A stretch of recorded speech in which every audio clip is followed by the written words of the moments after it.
What's up, guys? Welcome back to another edition of AP Lecture Tuesday.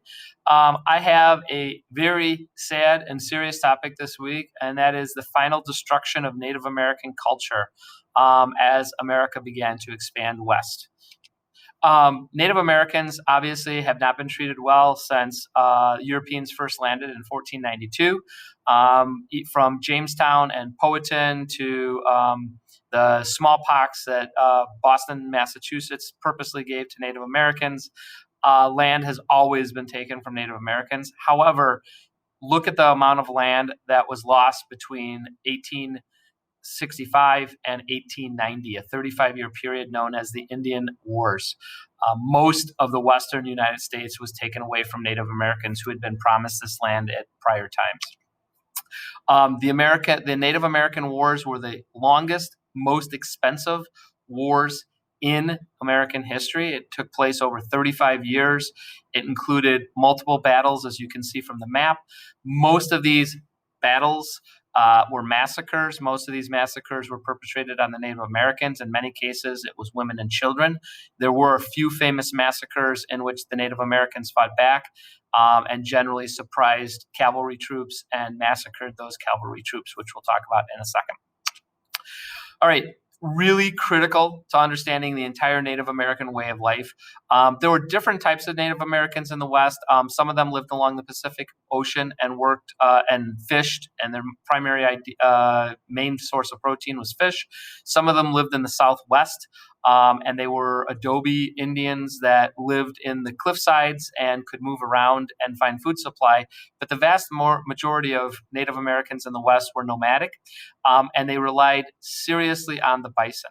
The bison was like a jewel food store and a Costco and a Walmart all wrapped up into one for Native Americans.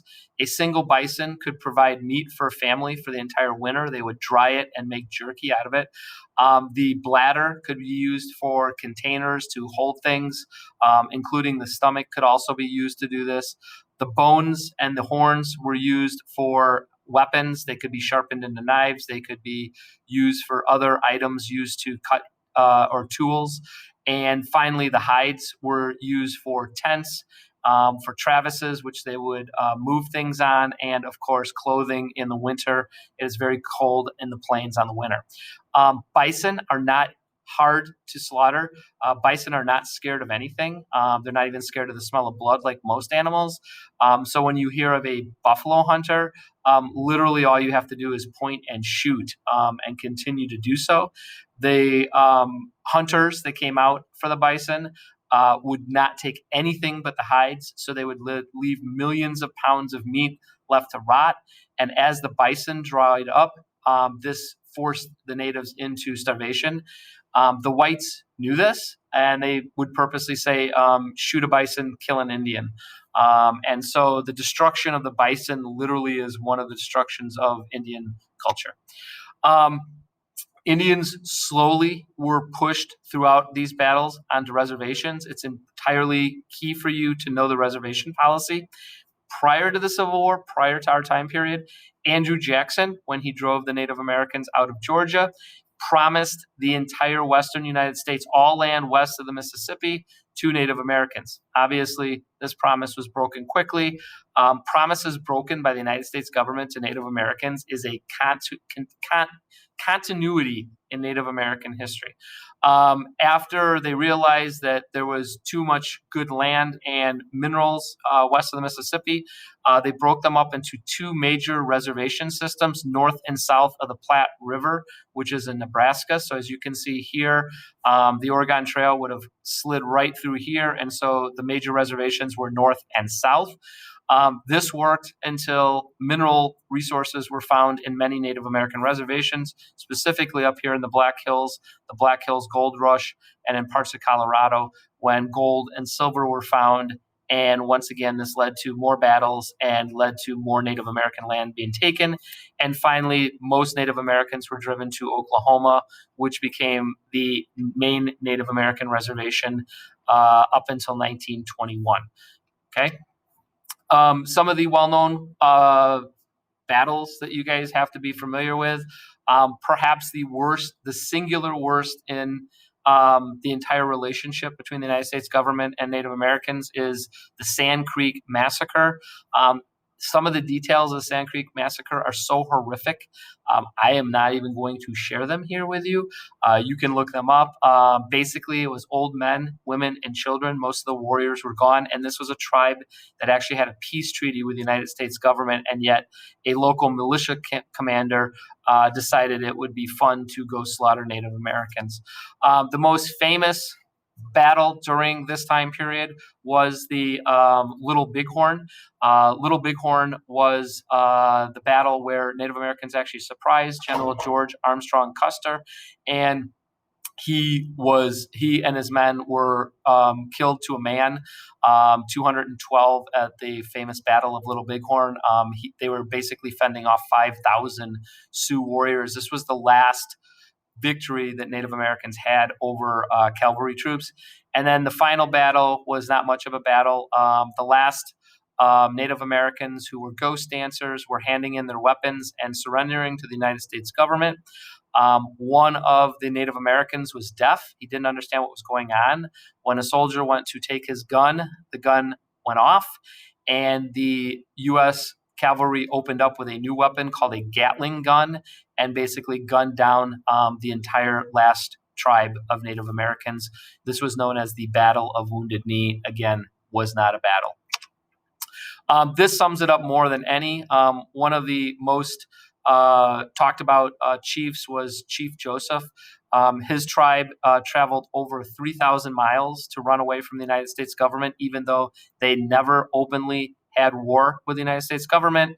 When he was caught 10 miles from the Canadian border trying to protect his tribe, he said, "Hear me, my chiefs, I am tired. My heart is sick and sad. From where the sun now stands, I will fight no more forever." And this has become somewhat of an epitaph of Native Americans in the United States. After the Native American Wars, Helen Hunt Jackson wrote a devastating book criticizing the U.S. government, and it is a tough book to read. It had well-meaning intentions to show how horrible the United States government had been throughout history to Native Americans. However, the outcome of it led to even more destruction of Native American culture. It led to the Carlisle Schools, where they would take young Native American children from their families. And as you can see here, this is the same gentleman in this picture. This would be a typical Native American culture, long hair, and you can just look at the eyes and you can just see kind of the depth of the culture. They would dress them in a civilized manner. You can see a class picture down here. The Carlisle School was in Pennsylvania, so they were not even on the high plains, and they learned nothing of their culture. And so this is basically taking the culture out of Native Americans. This is called assimilation. That is a key word for you to know, assimilation. And then finally, the ultimate humiliation was the Dawes Severalty Act. Again, this was supposed to be something that was a good thing for Native Americans, but it turned out to be a very bad thing. They broke up the tribal structure, so the last of Native American culture is broken up. Each Native American was given 160 acres of land, but the vast majority of all their land was taken away from the tribal system because they broke up the tribal structure. And of course, the best land was not given to the Native Americans. The best land was sold off, as you can see in the pictures, to white settlers. So they got most of the best land, and the natives were left with the worst land. Some of this will begin to change after our time period. In the 1920s, President Calvin Coolidge will finally grant citizenship to Native Americans. Think about that. Citizenship to people who were here before Europeans arrived. And then finally in the 1930s, during the New Deal, Franklin Roosevelt will bring back tribal structure, and he will give back a lot of the land that was taken from Native Americans. Reservations will be opened in the West again.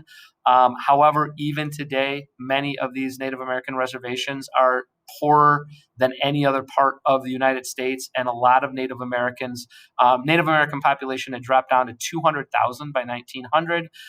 It's up to about 3 million today, which is a good thing. But about 70% of those 3 million Native Americans still live in abject poverty on these Native American reservations out west. So all in all, not the most positive story, but make sure that you know it. It's important history. All right. Thanks, guys.